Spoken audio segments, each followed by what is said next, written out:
First of all, good evening. Today is Chavdalat Cheshvan Tovshin Ayin Zayin. We are starting a Shiur on Reshimas Hamenorah. I've had this prepared, a companion handbook, which should help you as you go along, through the Reshima.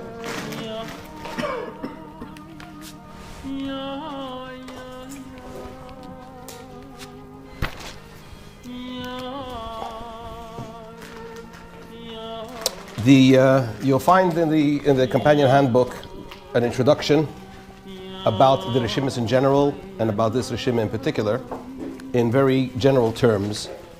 Basically, the Reshimas is something that was found in the Rebbe's desk drawer after Gimel Tammuz. The Reshimas of the Rebbe are vast. It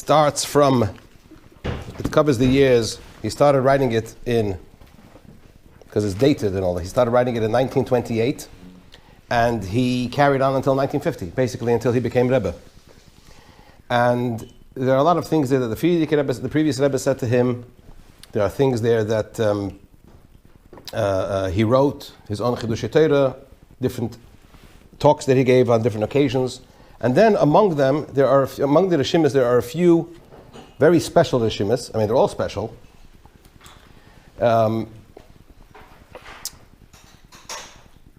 It's all generally was written in the form of a diary, like a journal.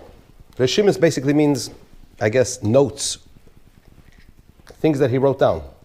What's the translation of the actual word? Like Reshima is something else. No. Reshima means Reshima means a record. They translate it as a journal. The Rebbe basically kept a journal of things that he heard, things that he said, notes that he made for himself.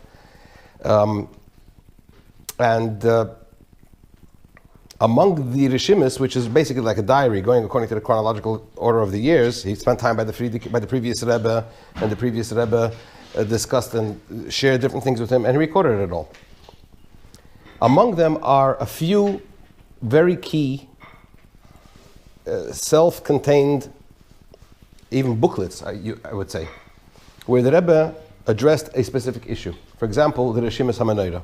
Interestingly, the Rebbe at the time was in Paris, or rather, Paris, where was he in Paris, or maybe in south of France, but he was in France. It was 1939. The war was about to begin, and what was the Rebbe busy with? Writing a Reshimas Hamenorah, writing this journal and this in-depth study of the menorah according to Halacha, according to the Talmud, according to the Mishnah, the different opinions, and then bringing all that out according to Chassidus, what the different vessels in the Mishkan represented and what they are in terms of the person and his soul and the service of Hashem, and also the differences of opinion concerning the menorah and how that reflects in a person's connection to Hashem and his purpose in this world. So, I don't know, it just hit me today that the darkest period in our history, our recent history certainly, was about to begin with World War II and the Holocaust. What was the Rebbe busy with? Writing Reshimas Hamenorah. The menorah, of course, as the Chazal say, which is quoted here also as well, that the question is, did Hashem need light? He didn't need the light. What did he need the menorah for? But so the Chazal say, our sages say, this was a testimony to all the world that Hashem is present among the Bnei Yisrael, among the children of Israel. Because as we know, there was a miracle concerning the Neir HaMa'aravi, the western candle, which is also one of the subjects in this Reshima, which one exactly it was. But be that as it may, up until the time of Shimon HaTzadik, or maybe even a little later, the western candle burnt all the time. It never went out. In fact, Rabbi Chanina's Gan HaKoyanim, who's a Tanaic sage from the Mishnah that we are familiar with, I believe, from Pirkei Avos, he says, I think it's in the Yerushalmi, I don't remember exactly where it is, he says, in fact, that he remembers, he was this Gan HaKoyanim, he was an assistant, that they would light the candles on Rosh Hashanah, and they wouldn't go out until the next year. So be that as it may, the menorah had a very special place in terms of testifying that Hashem was present among the Yidden. So it just hit me that as the darkest period was about to embark, certainly in our history, the Rebbe wrote a Reshima concerning the menorah, which talks about the illumination and the presence of Hashem. And as the darkest period for Chassidim began in our recent history with Gimel Tammuz, this was discovered in the Rebbe's desk drawer. So, starting straight on, swiftly, to what the Reshimas Hamenorah is all about. So let's talk first of all about the structure. Now, of course, we have 5 shiurim on this Reshima until Hanukkah, every Thursday night now until Hanukkah. It's a lot to get through. So what I propose to do, and I hope that I'll manage to do so, and I apologize at the outset if I get something wrong, because it's rather intricate and very involved. What I'd like to do is to basically do a summary of the first parts, where the Rebbe discusses the Talmudic and halachic aspects of the Reshima, of the menorah, and the different aspects in the Beis Hamikdash, in the temple. And then, of course, the Rebbe has 2 or 3 sections, where he discusses the Beis Hamikdash, the temple, its vessels, and particularly the menorah, and the different opinions in terms of which direction the menorah stood, as it is relevant to man's service of Hashem, which is a very, very fascinating expose. And we'll focus on that more in detail than the rest of it. But at least we will get into what the Rebbe is saying in terms of context, what aspects he covers, and then hopefully lead into that. So a bit about the structure and a bit about the background.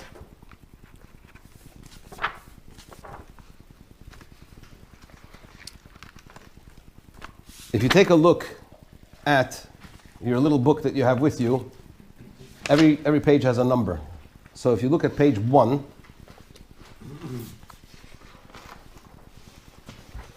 this is the source for the mitzvah of lighting the menorah. Tzav b'nei Yisrael. It says in Pashas Emoir in Vayikra, Hashem says, command the Israelite people to bring you clear oil of beaten olives for lighting, to raise the flame always. And the next verse goes on and says, Mechutz l'pareiches o'edus b'el moed. Aaron shall set them up in the tent of meeting outside the veil testimony, which means outside the Kodesh HaKadoshim, from evening to morning before Hashem, always. This is the source for lighting the menorah. Now, there is a peculiarity in the way it is phrased. It says laha lois neir. It doesn't say neirois. What is the plural? The plural is neirois, right? It says neir, which is singular, and it says yarech oisai, right? Again, the singular. Although the commandment, of course, was that he should light all of them. Why the singular? So if you turn to your next page, on page 2, there's page 2 and 3, is the source in the Medrash, Teres Kohanim, also known as Safra, and of course the Gemara in Shabbos, tractate, the Talmud in Shabbos, where from here it is learnt that there was one particular candle that was distinguished from all the rest. And that was the Neir HaMa'aravi. Sorry? The Neir HaMa'aravi. Right? Why the Neir HaMa'aravi? Because it says, well, that's we're going to get into that into a minute. We're going to get into a minute which one is the Neir HaMa'aravi, because that's a big discussion. It's not clear at all which one is the Western candle, right? So, the Neir HaMa'aravi was special because it was Lifnei Hashem. If you look at the verse, it says Yarech Oisei Aaron Erev Ad Boiker, Lifnei Hashem, before Hashem. So which candle was Lifnei Hashem? The Western candle. We'll see in a minute which one the Western candle is and why it was called Lifnei Hashem. In the simple sense, it means that it was closest to the holiest part of the Beis Hamikdash, which was what? Or the Mishkan, which was the Kodesh HaKadoshim, the Holy of Holies. That's why it was called, that's why it was special, and that's why it was called Lifnei Hashem. And it is this candle that the Pasuk refers to when it says Tomid, it should burn always. What does it mean always? Of course, we know that the candles were lit every day. So what does it mean always? Because there was a special feature related to the Neir HaMa'aravi in that there was a miracle that it burnt always. It burnt constantly. It didn't go out. And this was the testimony, right, That what? So who lit it then?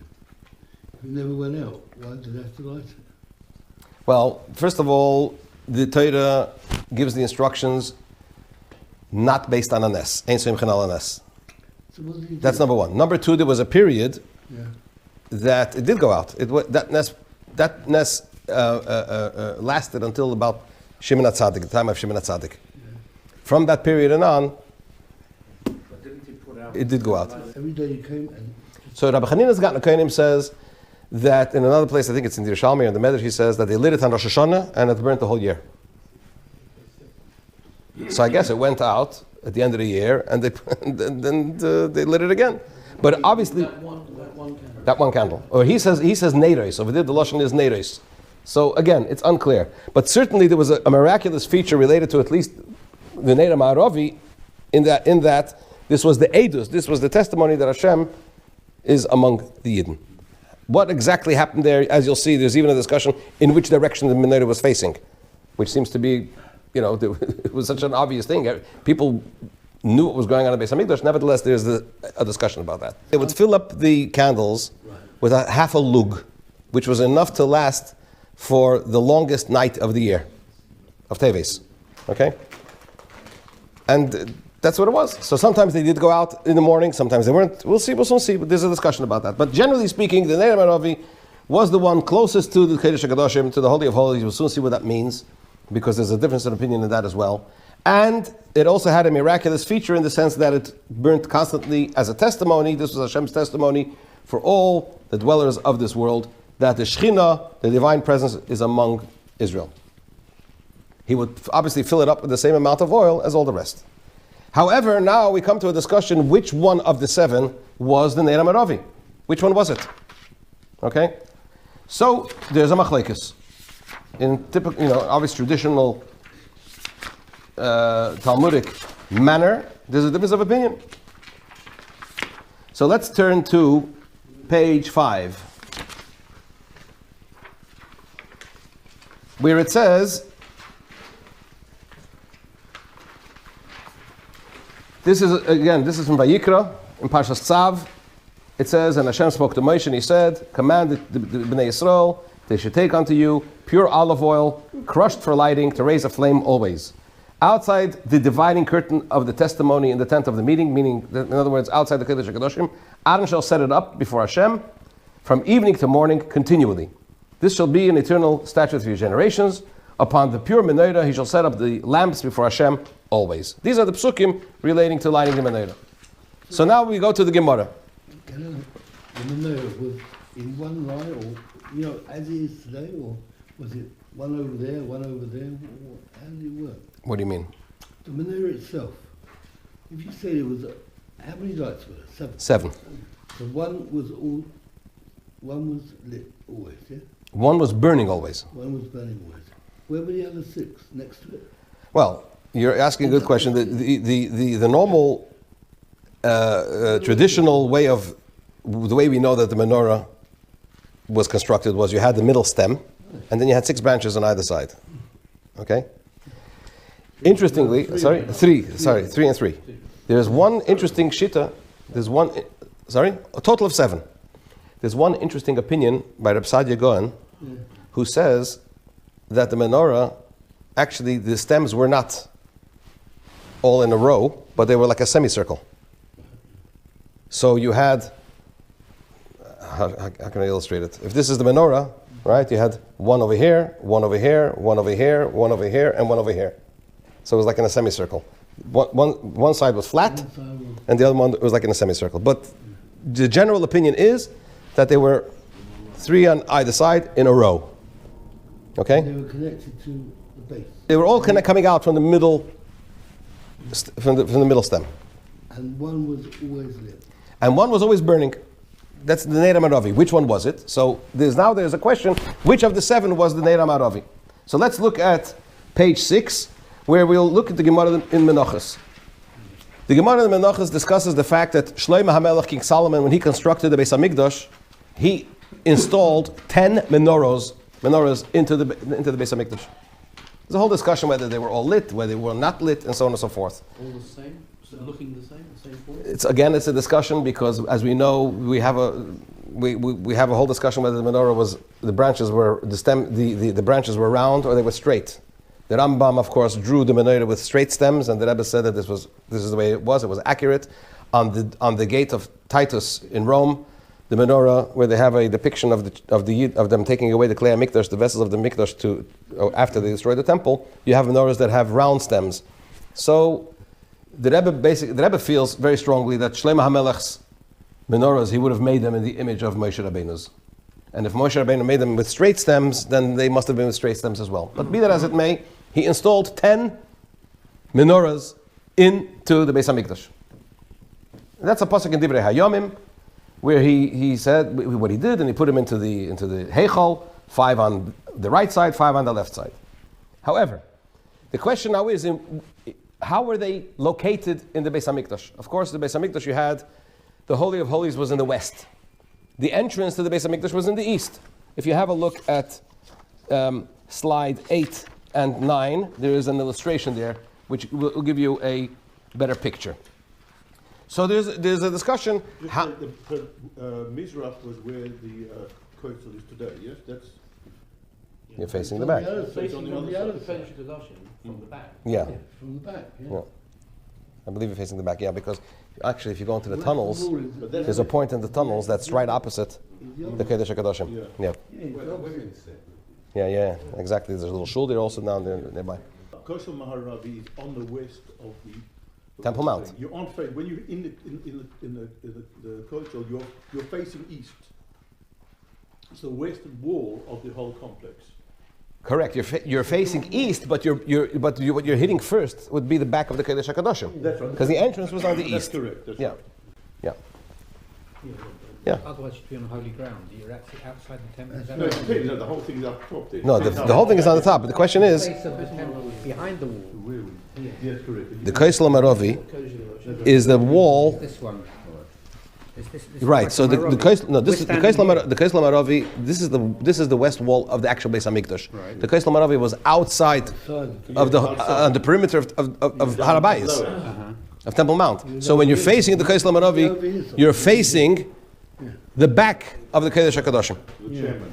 Okay, so the Gemara asks, in which direction did the menorahs of Shlomo HaMelech stand?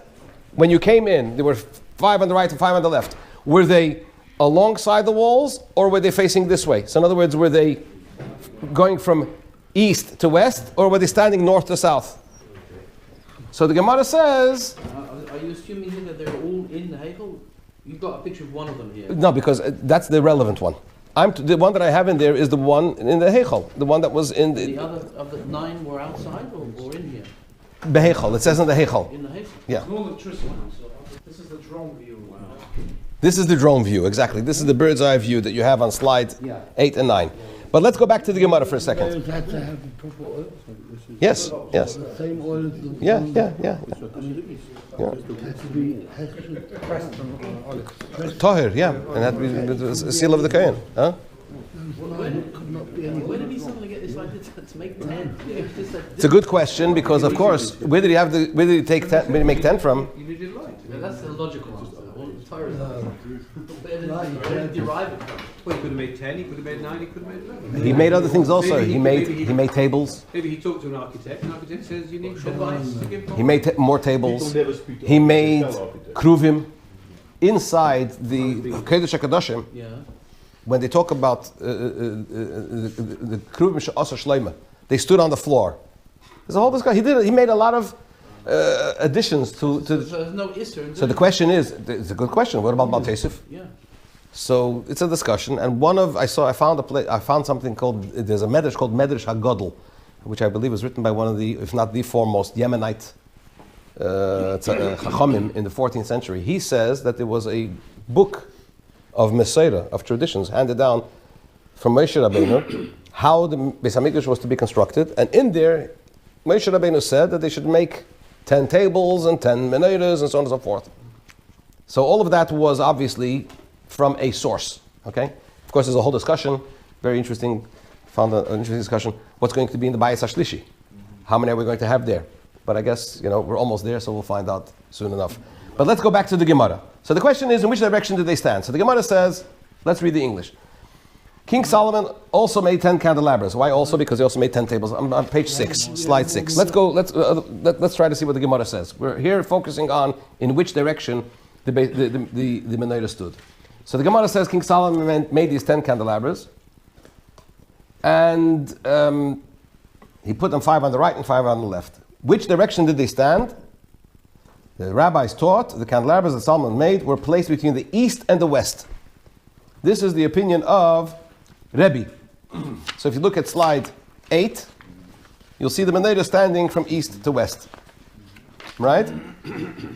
Rabbi Elazar ben Shimon says north to south. Have a look at slide 9, and you'll see the menorah standing north to south. Are we talking about Shlomo Melech? Wait. How do we know? Why? What's the question? What is Rebbe's reason? He derives this halacha from the candelabra, from the main candelabra, the one that we had by virtue of Moshe Rabbeinu, right?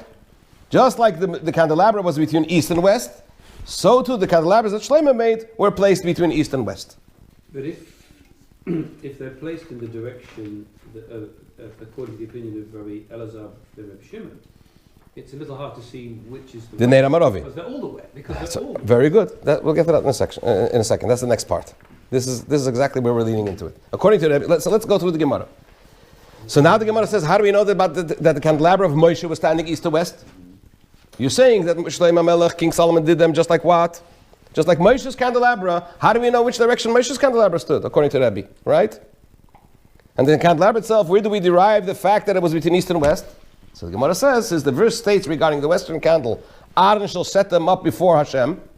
From here we see that all the other candles were not before Hashem, as Edward just said. There must have been one that was closest to the Kodesh HaKadoshim, to the Holy of Holies. If they're all standing from north to south. It says, I shall set them up. What's them? I'm sorry, this is the wrong translation of here. It says Yarech Eisei. If you look in the Lashon Kodesh, Medechsiv b'neir marav Yarech Eisei. Right? Lifnei Hashem, Miklal, the Kululav Lifnei Hashem. So not all of them were before Hashem. And if they were north to south, then they're all in the same equidistance from where? From the Kodesh HaKadoshim. So therefore, Rebbe says that the menorah of Moshe stood east to west, and King Shlomo's menorahs were standing in the same directions as Moshe's. So that's the case. Then how does Rabbi Elazar ben Shimon say that they were standing north to south? Rebbe has a good point. Have a look at page 7. But Rabbi Elazar ben Shimon, my timer, what's his reason? That he says that it stood north to south. So he says he learns it from the Aron. The Aron in the Ark of the Covenant in the Holy of Holies. Which direction did it stand? We know that it was 2.5 cubits long and 1.5 cubits wide. So it wasn't square. So obviously there was a length and it was a breadth, right? So the Gemara says that this was the only one, depending on how the menorah stood, but the Aron certainly stood its length to the width of the Mikdash. So in other words, the long part of the Aron was standing in the direction of the width of the, if you again take a look at slide 8 or 9. Without the beams. Without the bottom, correct. Without the what? Without the bottom, without the poles. The poles the poles went the other direction. They went from east to west. Whereas the length of the Aron was from north to south. If you have a look at slide 8 and slide 9, you'll be able to see that. So Rav Shimon ben Elazar says, because there is this Lifnei Hashem, there's this relationship between the menorah and the Holy of Holies. So just like the Aron, the Ark of the Covenant stood from north to south, so the menorah also stood north to south. So the Gemara says, I'm sorry, and he's talking about King Solomon's menorahs. So the Gemara says, so let him learn. If that's the case, if Rebbe says that the menorah of Moshe stood east to west, why doesn't he compare it to Moshe's menorah? Says the Gemara that he holds, Rabbi Elazar ben Shimon holds, that Moshe's menorah also stood north to south. So now the question is, however, it says Yarich Oisei Aaron Obanov. Right? We just, as Edward pointed out earlier, there had to be one that was El Mupnei Lifnei Hashem, right? And if they're standing north to south, they're all equidistant from the Kodesh HaKadoshim. So which one is closest to the Kodesh HaKadoshim? So according to Rabbi, it was the rightmost one that was left. Hold on. Let me finish the Gemara. So he says that what he would do was, they would take the western candle's tip, the wick, and that pointed towards the Kodesh HaKadoshim. So in other words, the wick wasn't in the center of the cup, but it was towards the Kodesh HaKadoshim, the central one, and all the others faced the center one. That's Rabbi Elazar Reb Shimon's opinion. What, the wicks? Yes. What, they were bending over? It was over here, on this Like in Hanukkah, you had your The middle one. on one The side. middle one on the Hope it one on doesn't the slide in. The middle one. What, they were, middle. so then was going that So way. that's how we know. So again, to summarize, according to Rebbe, the bottom line, according to Rebbe, the menorah, let's leave King Solomon's candelabras aside for a moment. According to Rebbe, the menorah stood east to west. Right? Yeah. According to Rabbi Elazar Reb Shimon, it stood north to south. Now, according to Rebbe, which one was the Neir HaMaravi? The western candle? You would think that what? Next to the first one. On the right. The one that's close to the Kodesh. The one that was closest to the Kodesh HaKadoshim. That is the opinion of the Rambam in Pirush HaMishnayos. And the Rambam wrote a commentary on the Mishnah. And there's a Mishnah in Talmud where it discusses, the Mishnayos in Talmud discusses the order of the service in the Beis HaMikdash in the temple. What happened first, what happened second, how they determined who should do what, and so on and so forth. Right? So over there, the Rambam clearly states, if you have a look, let's move on to slide 12.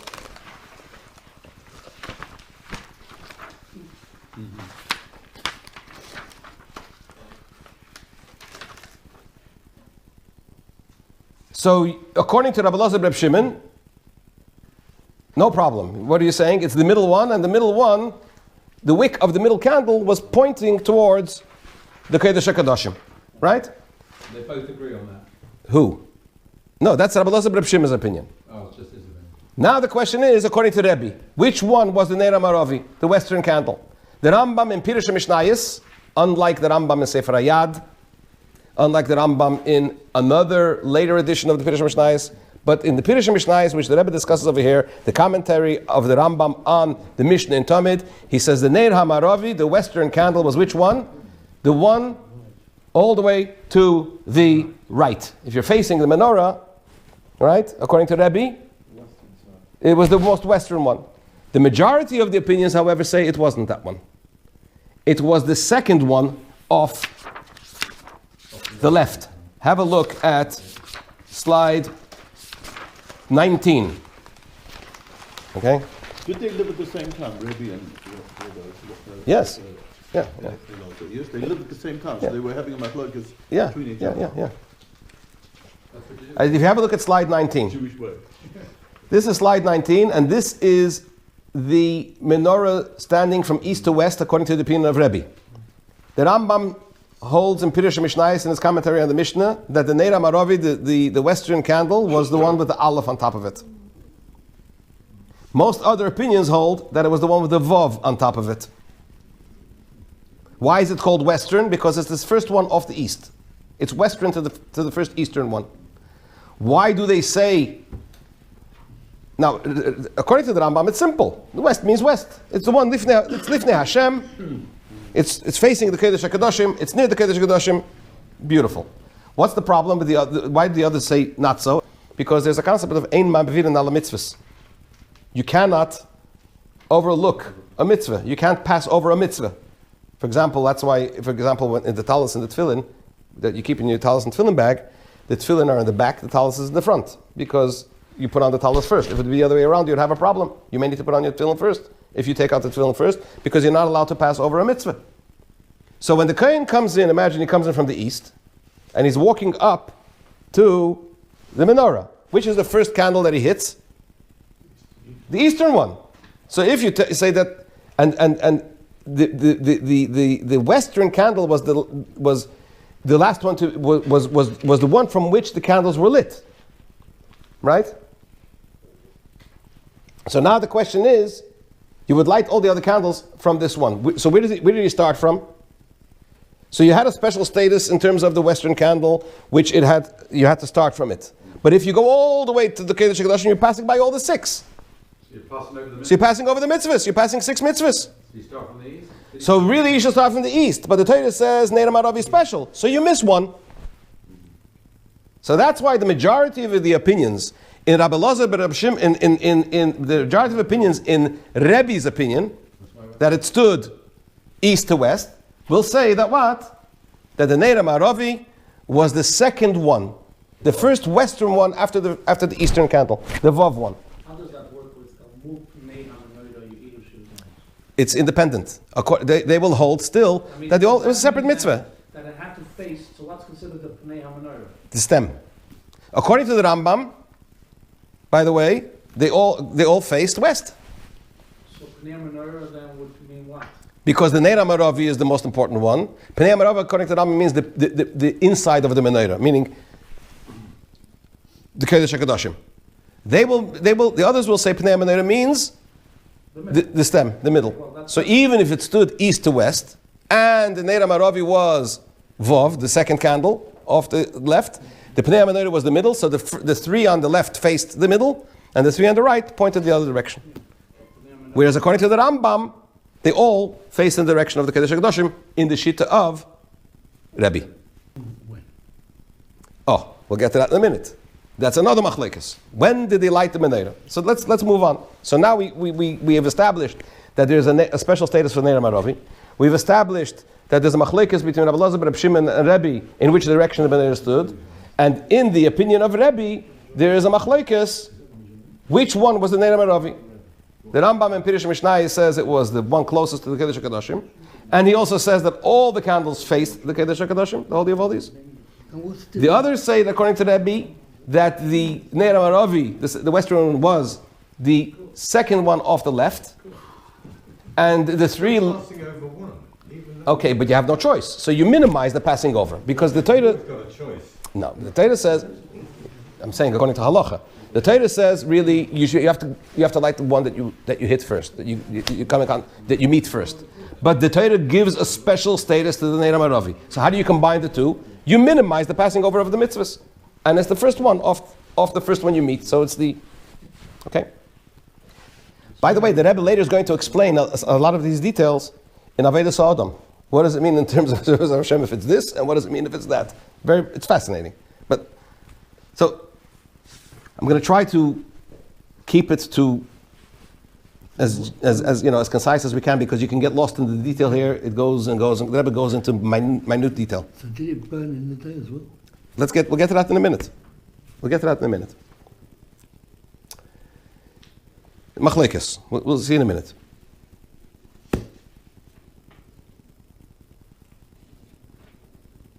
Okay. Now, the cups of the menorah. Right? The cups of the menorah, the wicks. We have established. So we just discussed this. According to the majority of opinions, they all faced the middle one, irrespective of whether it was according to the opinion of Rebbe or according to the opinion of Rabbi Elazar ben Shimon. In other words, irrespective of which direction the menorah stood, because according to the majority of opinions, according to Rebbe, in the opinion of Rebbe, the Neir Maravi, the western one, was the second off the left. So the 3 on the left of the central candle faced the central candle, and the 3 on the right of the central candle faced also to the central candle. Right? So in other words, according to this opinion, there were 2 separate things. Number 1 was Neir Maravi, which was the second one, and the Pnei Hamenorah is the central one. So they all faced the central one, whether it was according to the opinion of Rebbe or Rabbi Elazar ben Shimon. In other words, irrespective of which direction the menorah stood, east to west or north to south. But according to the Rambam, as we just said, the candles all faced to the west, because the Neir Maravi was the westernmost candle, and they all faced the Pnei Hamenorah, which is the Kodesh HaKadoshim, and the Neir HaMa'aravi. Now, as Gershon asked, when was the menorah lit? What was the time of lighting the menorah? So if you have a look at slide 13,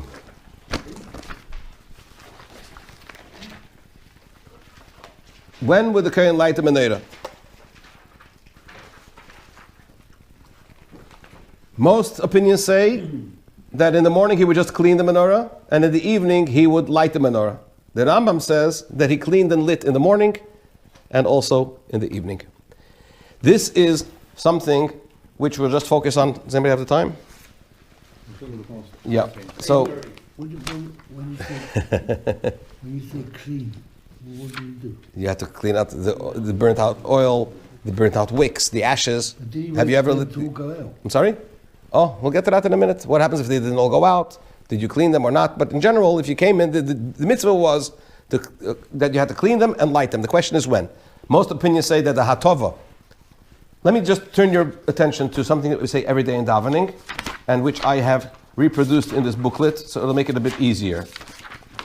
Before Izeo Mekayman, if you look at slide 14, we say Abaye have a mesader seder hamarocha mishmod gemara v'alibed abashol. Right? You familiar with that? Before Izeo Mekayman in the karbonos in the morning davening. So Abaye set out the order of the service in the Beis Hamikdash. So he goes and says that the large pile comes before the second pile, etc., etc. Let's move on swiftly to the menorah. He says the removing of the ash from the inner altar precedes the trimming of the 5 lamps. The trimming of the 5 lamps precedes the blood of the continual offering. The blood of the continual offering precedes the trimming of the 2 lamps. In other words, there was 5 and 2. 5 and 2. So in other words, when you came in the morning, irrespective if it was only lighting, only cleaning and not lighting, according to most of the opinions, or cleaning and lighting according to the opinion of the Rambam, What's 5 and 2? he would come in and he would first clean 5 candles. He would then go and do an avodah, do a service in the temple, and he would come back and deal with the remaining 2 candles. Why? So the Gemara says there are 2 opinions. I believe it's Rabbi Yechon and Rish Lakish. One says because it says in the pasuk, "Ba'boker behitive esaneres." In the morning, when he is meitiv, when he deals with the candles. Why twice ba'boker? It means to say that they had to be done in 2 parts. Okay, why 5 and 2? So there's another discussion of the Gemara. Why 5 and 2? Why you start with 5? Rish Lakish, the other opinion is that it was in order to cause a buzz in the Beis Hamikdash, that he goes and he comes, so. It should create a buzz. Be that as it may, the Gemara discusses what's the difference between one and the other. But the bottom line is they were done in 2 lots, 5 and 2. Okay? So now